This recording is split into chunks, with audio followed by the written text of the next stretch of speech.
President Obama stressed on the final day of the conference that the world faces a grave threat 20 years after the end of the Cold War.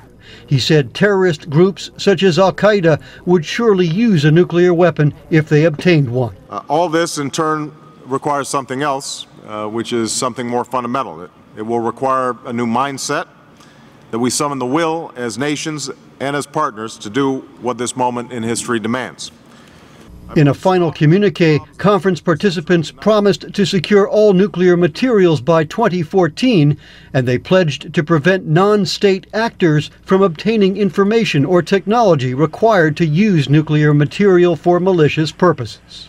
Later, President Obama told reporters that China is part of serious discussions on a new set of sanctions against Iran for its nuclear defiance. I think these negotiations can be difficult, and I am going to push as hard as I can to make sure that we get strong sanctions that have consequences for Iran as it's making calculations about its nuclear program, and that those are done on a timely basis.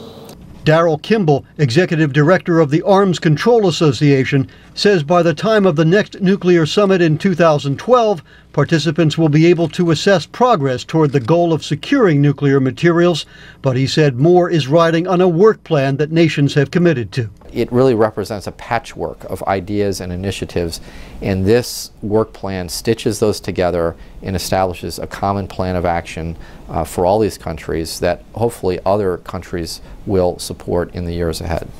Several nations made individual promises at the conference, including Ukraine, to eliminate its stockpile of highly enriched uranium by 2012, and the U.S. and Russia to eliminate a total of 68 tons of weapons-grade plutonium. Dan Robinson, VOA News, the White House.